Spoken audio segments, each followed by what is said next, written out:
Good. All right. We're not in COVID times anymore. It's- Come on. All right. Everybody ready?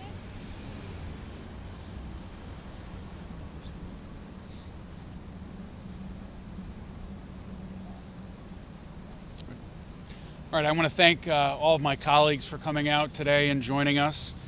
I'm New York State Senator Jake Ashby. The New York's Independent System Operator is the independent, nonpartisan, nonprofit organization that actually operates our state's electrical grid and administers our wholesale electricity market.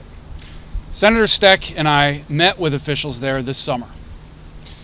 I don't think you can possibly read their annual report this year and believe that the state's draft energy plan is remotely realistic. After 6 years of the CLCPA, more power generating facilities are being deactivated than are coming online, straining reliability margins and reducing grid capacity is regular. Yesterday, the real-time fuel mix for the state showed about 6% of our energy coming from intermittent sources like solar and wind. 6%. And that's after years of investment and generous taxpayer subsidies. Meanwhile, new data centers, the semiconductor industry, and new development projects will continue to spike demand. And all of our constituents are being hit with escalating utility bills. It's just not working. We need an energy plan that's realistic and affordable. We need to reduce emissions with reliable generation sources. We need to scrap the CLCPA and start fresh. That means aggressively working with our federal partners to authorize and site modular nuclear facilities, particularly in areas with energy-intensive developmental projects. That means expanding hydropower and supporting a proven, reliable, renewable resource that's really working. And that means repowering our aging fleet of natural gas plants so that they generate much more power and release far less emissions. The process of reducing our carbon emissions does not need to make everyone miserable. And it won't have to if we advance a realistic plan for a reliable energy portfolio. We have that chance now. I'm pleased to be joined by my colleague from Western New York, State Senator George Borrello. Thank you, Jake. First of all, I want to thank Senator Ashby for his leadership, as well as Senator Palmisano, who's been doing the entire tour here in New York State all around to talk and let New Yorkers, sound the alarm to New Yorkers about what is going to take place starting in January 1st. I am met with shock and surprise by my constituents when they're told that if they want to build a new house after January 1st, they won't be able to use reliable, affordable natural gas or propane. That is truly shocking. And then you look around, everything else the CLCPA is starting to have an impact on. We're hearing from our constituents all the time about the huge increases in their electric bills. Why is that? Because we have less power and more demand. We're importing more power than we ever have. And on peak days, New York State is importing more power than it's producing. And that comes at a great cost. And what has the CLCPA done? Well, it's created these goals and bans, but there's no plans. Okay, goals are not plans. Bans are not plans. But that's what the Democrats over there and the governor have done. They've put these ridiculous bans and goals in place with no plans to achieve them. And now the governor, she's kind of panicking. She's realizing that on January 1st, we're going to have people that aren't going to be able to build a house with natural gas. She's realizing that there's not enough power in the grid to support the electrification of everything. So what is she doing? Well, she's throwing her Hail Mary pass. The Bills fan is throwing her Hail Mary pass to say, how about some nuclear power after they shut down Indian Point, which supplied 20% of New York City's electric. Zero emission, I might add. What else is she doing? Well, she's pretending that we're not importing more and more power. New York State is actually generating more emissions now by importing power from dirty old-fashioned coal plants in Pennsylvania and Ohio than it was when we had natural gas power, nuclear power. Okay, this is just a shell game to cover for this irresponsible, we'll call it plan, but it's not really a plan, these irresponsible goals. And the governor's realizing that she's in a very dangerous game of energy musical chairs. And next year when the music stops, she's going to be the one without a seat. That's the problem. We have to address this. And so we have this draft energy plan. And I can tell you that Doreen Harris and other folks understand that these goals are not the plans that we need, because they're talking about nuclear power. They're talking about things like hydrogen, renewable hydrogen, all these other things that are alternatives to just wind and solar. But that's not good enough for my Democrat colleagues. They don't want to talk about anything but wind and solar. They're one-trick ponies. That's it. There's not enough power. There's not enough plans. There's not enough money here in New York State. And for those people that want to virtue signal and say, oh, this is about greedy corporations that are profiting off of this, this was brought to my attention first by the Jamestown Board of Public Utilities, a not-for-profit public utility, and other co-ops like Steuben Electric, who said this is a disaster waiting to happen. Their goal is not profit. Their mission is to provide low-cost, affordable, reliable energy. And they understand that New York State is on a runaway train right now. This death spiral that we're in, to being basically like a third world country, where you don't know if you're going to be able to afford the electricity, and you don't know if it's going to be reliable from day to day. New York State is rapidly on the path to becoming a third world country under one-party Democrat rule, and it has to stop. It has to stop now. Then I'm going to turn it over to Assemblyman Phil Palmisano, the ranking member of the Assembly Energy Committee. Thank you, George. Good afternoon, everyone. I just want to thank you all for coming. My colleagues, Mary Beth, Scott, Jake, George, Brian, and especially the media being here today to help us sound the alarm to New York residents about what's coming down the tracks at them. So I appreciate all my colleagues from being here. We're continuing our energy tour around the state to highlight the failed and costly policies of this administration and the Democrats in Albany. We're coordinating our press conference with the public hearings that are going on around the state. But the fact of the matter is, people are seeing ever-increasing utility bills with no end in sight. And Governor Hochul is quick to blame the utilities, saying it's all their fault. But she fails to look in the mirror and take responsibility and acknowledge it is in fact her policies and the Democrats in Albany's policies which are creating these energy increases for New Yorkers. And I'll talk more about that in a minute. But we appreciate the public hearings that are going on in the public comment period. We like that. And as Senator Brawl said, even the plan says they want an all-of-the-above approach. They know there's a need for to continue natural gas. They know nuclear should be part of the equation, fuel diversity, and yes, affordability and reliability. But unfortunately, the policies being advanced up here in Albany don't reflect these words.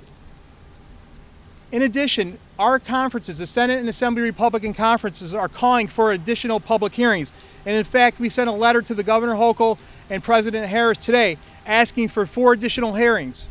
1 in Central New York, 1 in the Mohawk Valley, 1 in the North Country, and 1 in the Southern Tier. Why were they omitted? Think about Central New York. You have Micron going there, and it's a central for our nuclear hub. The Mohawk Valley with Chobani, the North Country with Alcoa and Fort Drum, and the Southern Tier with Corning and Lockheed Martin, just to name a few. The far-reaching impact of these energy policies and the energy plan and the impact it's going to have on them, people deserve to have in-person hearings in these locations also, and not just have to go down the Thruway corridor in New York City. And we are also calling for an extension of the public comment period by an additional 90 days, because right now it is set to end on October 6th. That's not enough time for New Yorkers. I would like to share with you an interesting poll that came out this summer. The poll said that 71% of New Yorkers opposed a natural gas ban, including 76% of independents. That same poll said that New Yorkers, 2/3 of them, want a balance between renewable resources and natural gas. The message is clear. New Yorkers want energy choice.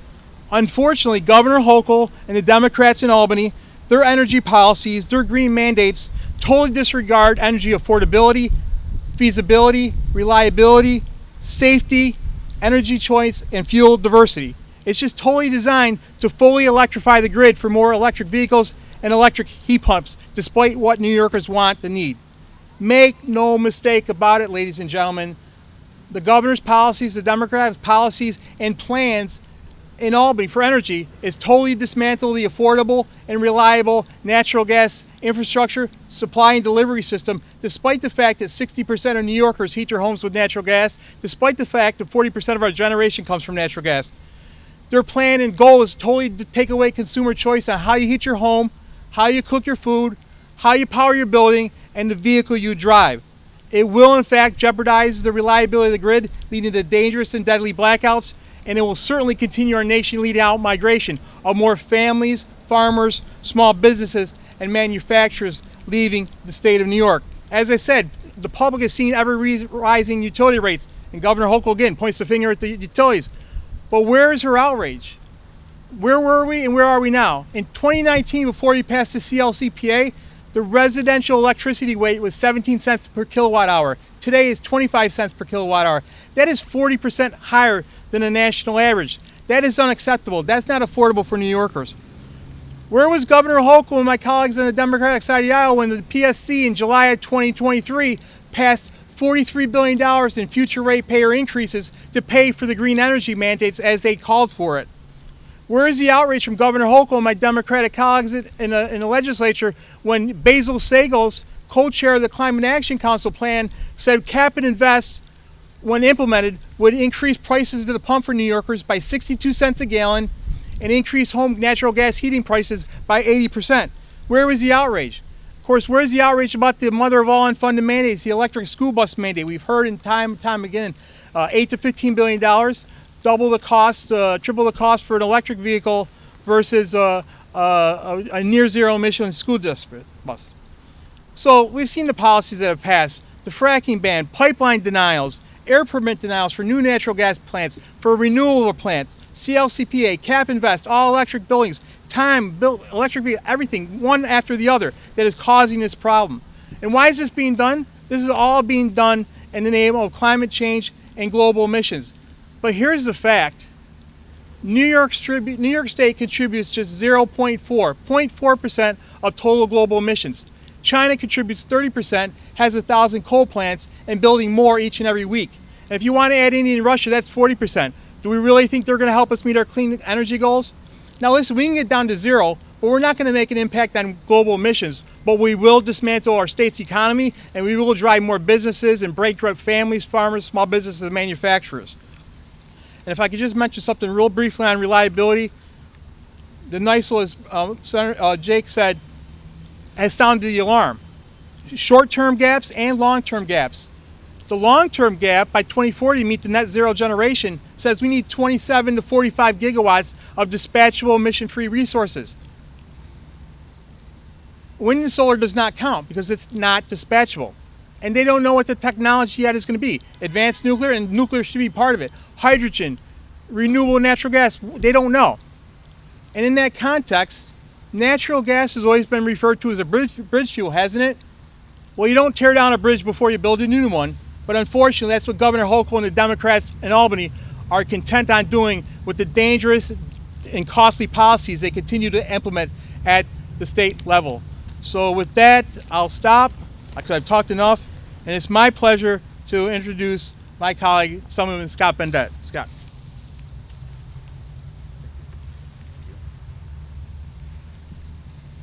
Phil's advocacy in the chambers knows no bounds, and his ability to translate and articulate these points have been really important, I believe, in setting the stage for today's press conference. And I'm really glad to see so many members of the media, because I've seen Phil stand in nearly empty chambers from time to time and sounding this alarm and not being listened to. I'm an assembly member, but I'm also a citizen. I'm a resident of New York State.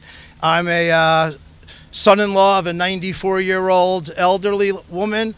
I'm the parent of 2 kids, one who's moving out in less than a month, and I'm very concerned about the electrical costs and the energy costs that they're going to have to face. Our office has seen a huge increase in calls regarding this issue. And just today I was down in Columbia County at an aging picnic, and it was definitely the topic of conversation as to the rate increases in electric bills.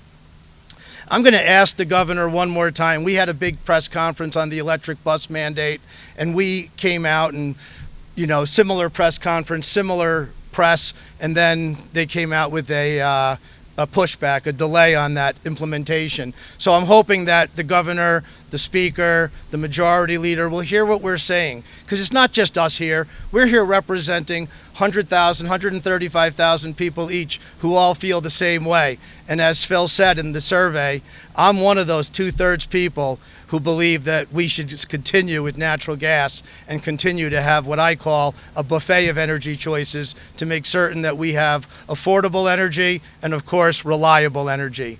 And with that, I'm going to introduce one of my heroes, Assembly Member Mary Beth Walsh, our floor leader. Oh, thanks.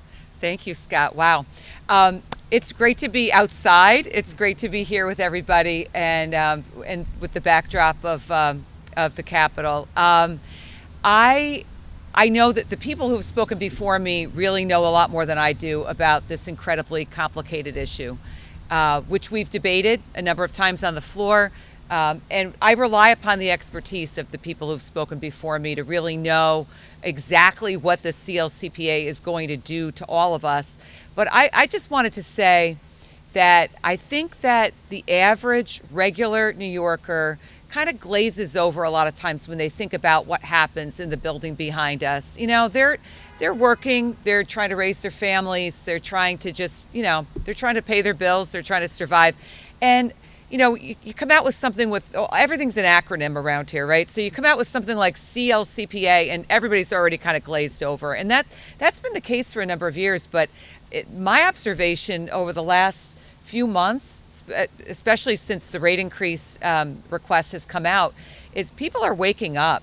The average New Yorker is really starting to wake up and really start to understand that this isn't just some pie-in-the-sky proposal that came out a few years ago. This is real, and this is moving forward, and this is going to really impact people.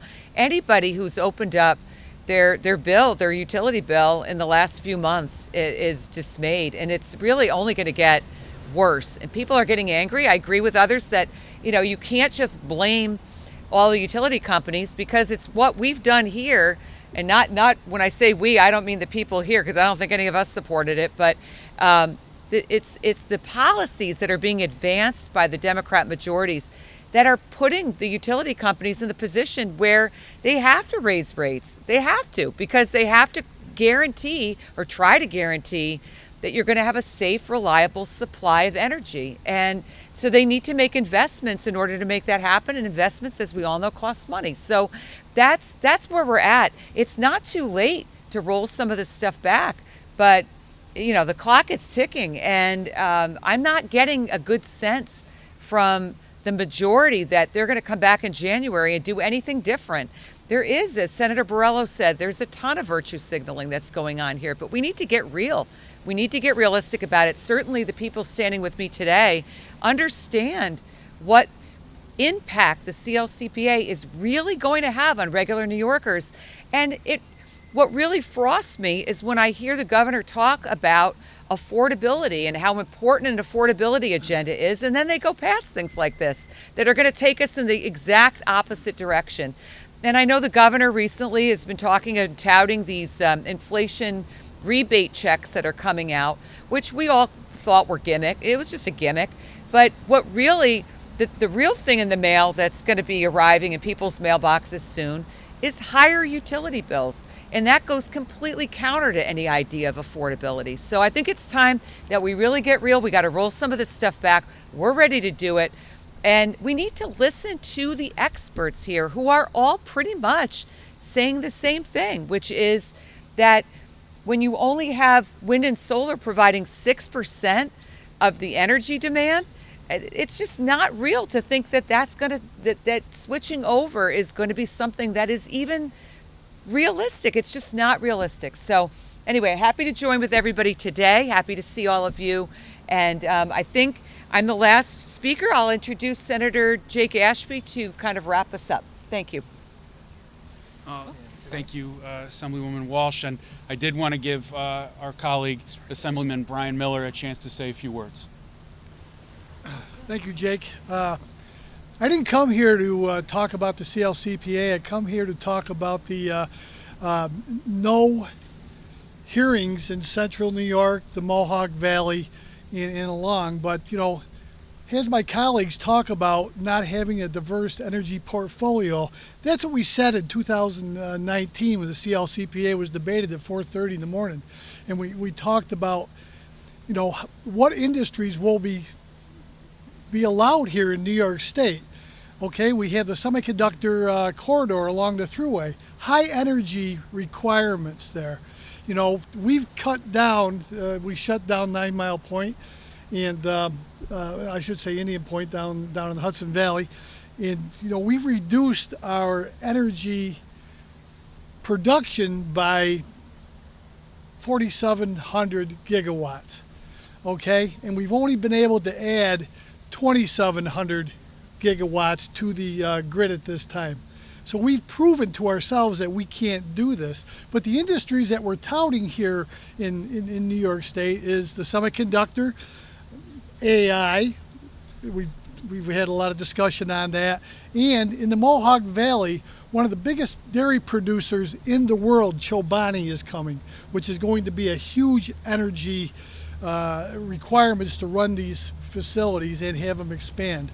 But we've done everything in our, well, I shouldn't say we, the people here that's standing behind me, haven't done the things that have got us in this point.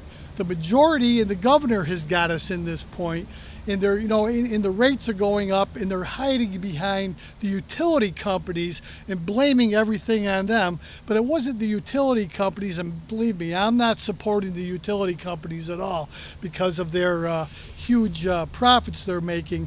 But the rate increases have been designed and been made because of our CLCPA and the policies that are in front of us. And we got to change. I was an engineer all my life, and I've more than one time I've had to take a piece of paper, a drawing, and rip it up and crumble it up and say, okay, that didn't work. We got to start again. But here in New York State and across this country, we truly need a diverse energy portfolio. That's what'll get New York State moving. Thank you. Well, I want to thank my colleagues for joining together today. I want to thank all of you for coming out on this beautiful day. Questions? Anybody? You really don't want to enjoy the weather. Thank you. Thank you, everybody. So my buddy Bob Marine, he's a 3-generation builder. He's probably built like